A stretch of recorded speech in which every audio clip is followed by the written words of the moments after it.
A pergunta é a seguinte: você está preparado para morrer? Muita gente não está gostando. Está ficando magoado, está ficando chateada. Eu desliguei meio que o botão do mimimi e ultimamente eu estou muito curto e grosso. Você está pronto para morrer daqui a alguns minutos? Você está pronto para sair dessa para melhor? E deixar tudo mediamente organizado com as coisas que você preparou? Eu tive que fazer isso em um determinado momento da minha vida. Tá? Eu vou abrir aqui para vocês verem a lista básica das principais comorbidades. Eu vou até ler. Doenças cardiovasculares, incluindo hipertensão arterial, insuficiência cardíaca, doença isquêmica do coração, problemas cardíacos, fator de risco significativo e principal causa de mortalidade em alguns contextos. Anotou isso aí? Prestou atenção? Volta a porra do vídeo e presta atenção no que eu falei. Depois, a segunda pior condição, diabetes tipo 2, a minha. Terceira, obesidade. Quarta, doenças pulmonares crônicas. Eu não sei se você sabe, mas logo após a cirurgia cardíaca, que foi tudo bem, de fato, eu tive 4 litros de água no pulmão. Foi quando eu voltei para o centro cirúrgico e deu aquela novela toda lá. Tá certo? DPOC é o nome. Problemas de saúde mental, câncer. Veja, as doenças cardíacas, diabetes, obesidade, mata mais que câncer. Só para você saber, tá? Você pode puxar essa lista onde você quiser. É pública. Artrite é doença renal crônica, mata, não tem muito retorno. Artrite e doenças articulares. Isso é uma lista de comorbidades. Você está vendo, em algum momento, autistas nessa lista de comorbidade? Não tem. Eu fui fazer uma lista, um estudo.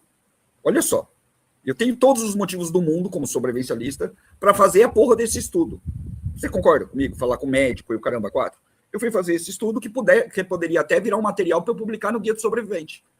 E aí, eu entrei em contato com muita gente, do Brasil e de fora, até porque eu não entendia todos os contextos. E fui lá pegar informação. Quando eu me deparo com a seguinte lista, anota isso daí.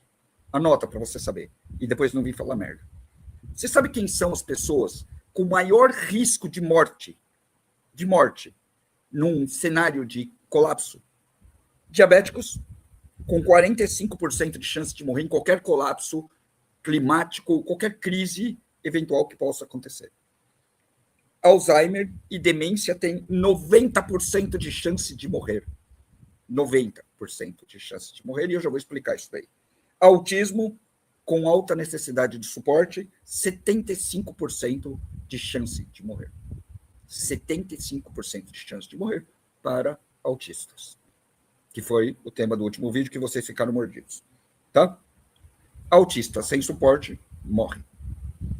Tá, que porra é esse suporte? De onde vem esse suporte? Eu sou um preparador. Eu sou um sobrevivencialista de fato. De fato. Não sou de mentirinha. E se você não percebeu, eu tô na merda nessas listas todas. Calma aí, eu quero me preparar. Basicamente, quando você começa a estudar o texto, ele fala que eu tenho que me preparar para morrer a qualquer momento. Ok, isso eu já entendi. Obrigado. Agora eu quero saber como eu me preparo mais para o futuro. Como eu vejo mais essa situação. Diabetes, óbvio, que eu vou entender muito desse tema, porque foi o que me quebrou. Alzheimer, demência, eu não sabia merda nenhuma, mas agora eu sei. Por que eu sei? Porque o pai da Mayra, minha esposa, sofre de demência. Não é Alzheimer, é demência. E ele está no estágio avançado, totalmente dependente de um cuidador. Tem que ter alguém com ele o tempo todo, senão ele se mata. Muitas crianças que têm autismo têm necessidades especiais e o pai e a mãe têm que cuidar delas para a vida inteira, crianças e adultos, só para você saber. Tem os que são funcionais, os mais sensíveis e os menos sensíveis, e os grupos se dividem em A, B e C. Se você nunca pesquisou isso, vá pesquisar. Eu pesquisei todas as comorbidades, não foram só essas. Essa porque eu falei na última live. Tá? Existem protocolos para os 3 tipos de autismo e as 3 tipos de criança. 2 primeiro não me interessa, porque não afeta diretamente a cognição de quem vai se proteger. O que afeta são os 2 últimos. Tá? Muitas vezes, o pai e a mãe têm que dar treinamento para o autista, para a pessoa que tem autismo e outras similaridades de deficiência, para que ele saiba como interagir até com a equipe de resgate. para que ele saiba como interagir com outras pessoas e que ele saiba como interagir se o pai e a mãe não estiver perto. No grupo A e B, tudo bem. E no grupo C? No grupo C, as chances de morte são de 75 para cima. Por quê? Porque muito provavelmente a pessoa não vai saber responder a isso, não vai atender comando, não vai nada. Sem o suporte automático ali, ele vai morrer. Então o pai e a mãe fazem um protocolo para eles. E coisas desse protocolo incluem a pessoa em questão sair da área urbana, sair de áreas tumultuadas, sair do apartamentinho, sair e ir para uma área sossegada, calma, onde ele possa receber esse suporte. Ou seja, o autista não deveria estar lá onde tem os fogos de artifício. Se ele está lá é porque o pai e a mãe estão fazendo cagada. Ponto final, porque há um protocolo. Se não segue, não é problema meu. Como há um protocolo para o diabético, para o cardíaco, para o cara da pressão alta, para o cara do não sei o quê, para o cara da artrite, para o cara do câncer. Você está entendendo? É uma comorbidade mortal em termos de sobrevivência. Eu fui claro. Então, o pai e a mãe de uma pessoa, que eu espero que seja assim, do nível C ou do nível B de alta sensibilidade, já tem que tirar a pessoa de lá. Não obrigar os outros a não fazer festa ou não tocar som. A puta irresponsabilidade de não estar no local adequado para gerir o protocolo dos seus filhos. E esse protocolo é imenso. Quanto mais necessidades, mais protocolo. E assim como eu e os meus protocolos de doença cardíaca e de diabetes e de tudo mais, eles também têm um monte. Faltou remédio, a gente morre, meu amigo. Faltou insulina, eu morro. Faltou remédio psicotrópicos ou remédios para controle de ansiedade e outras para o autista, seja ele qual for o nível, ele morre. Ele morre porque ele vai fazer cagado, ele vai surtar até morrer, ou ele vai ter uma crise de epilepsia, ou ele vai ter um monte de coisa que todo mundo já sabe o que é. Só que falar desse tema é foda. Você toma um strike automático. Você toma um hate automático. E ninguém quer saber das merdas dos outros. Quer saber das coisas bonitinhas. Quer saber como funciona a parte legal. Então, assim, só para explicar para vocês, eu estou sem filtro. Porque eu estou fazendo um estudo que é bem dolorido e bem realista. Se você não quiser, foda-se. Não ouve, vai embora. Sai fora.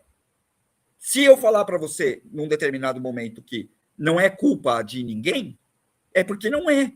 Não adianta você tentar jogar no meu colo o fato do seu filho autista ficar melindrado. Se ele estivesse no lugar certo, ele não se melindraria. Ele está no lugar errado. Ah, mas eu não tenho condição. Então foda-se, o problema é teu, não meu. E nem dos 8 milhões de pessoas que estão por ali. Eu não retiro uma linha do que eu falei. Sinto muito por ele. Mas ele está no lugar errado. Se ele está ouvindo fogos e está surtando, ele tem que sair dali. Porque ele também está ouvindo buzina, ele também está ouvindo cachorro latir, ele também está... Você está entendendo? As ameaças estão aí para todo mundo, não só para ele. Ou você cria mais resiliência entre isso, se mudar, ir para um lugar calmo, proteger, ou vai dar merda em um determinado momento. Na primeira ou próxima pandemia, ou na próximo desastre, ou quando as trombetas do apocalipse soarem. Não vai ter jeito. Vai ser para todo mundo. Alguns com mais chances que outros. E eu me incluo nessa. Só que eu não posso simplesmente fechar os olhos e não tratar o problema sem a verdadeira dureza que ele precisa. Coisas duras acontecem. Eu tive que sentar em um determinado momento e falar para minha esposa. Falei, olha, eu quero que meu enterro seja assim. Porque a minha probabilidade de morrer na mesa de cirurgia era gigantesca. Gigantesca. Não era para eu estar aqui. Tô. Ah, que bacana. Vamos continuar. Só que eu deixei o romantismo todo lá naquela mesa com aquele médico. Todo. Agora aqui está muito na prática. Será que compensa eu deixar um seguro de vida? Será que compensa eu fazer tal coisa? Será que eu tenho que resolver tal coisa? Que se eu for, eu posso ir amanhã, eu posso ir daqui a pouco, agora, cai duro aqui. É o esquema da minha doença. É isso que ela faz, ela mata a gente assim. Pronto. Então, você tem que prestar muita atenção no que a gente está falando. Quando o sobrevivencialista vem e fala que existem protocolos para todos, é para todos. Para o vozinho do Alzheimer, para a vozinha do Alzheimer, vozinho caralho, que tem gente nova passando por isso. Tá? O pessoal que tem ELA, que é uma doença altamente debilitante, todos eles, para cenários de crise, têm comorbidades, e comorbidades é igual necessidades especiais que tem que ser armazenada. Tem que ser. Eu, se ficar sem a insulina, eu morro. Eu morro. Minha diabetes não controla mais. Meu coração pifa de vez. Entendeu como funciona? sem os 40 remédios, eu morro. E eu não posso mais operar sem um estoque de remédio. Eu, Batata. Então, se eu tirar teu remédio, você já era. Literalmente. Assim como muitas pessoas têm necessidades especiais, se você tirar um remédio, cortar qualquer regra aí, uma guerra, uma coisa qualquer, já era. Entendeu? Então, larga de ser mimizento e vai se preparar. Porque essa é a verdade do mundo. Essa é a verdade do mundo. O máximo que eu estou sendo ultimamente é realista, e obrigado pelo café. Eu acho que talvez o doente, a pessoa que está na linha, tem que merecer todo o carinho e respeito possível. Mas os cuidadores, não. Os cuidadores têm que ser práticos e fazer o que tem que se fazer. Desculpa.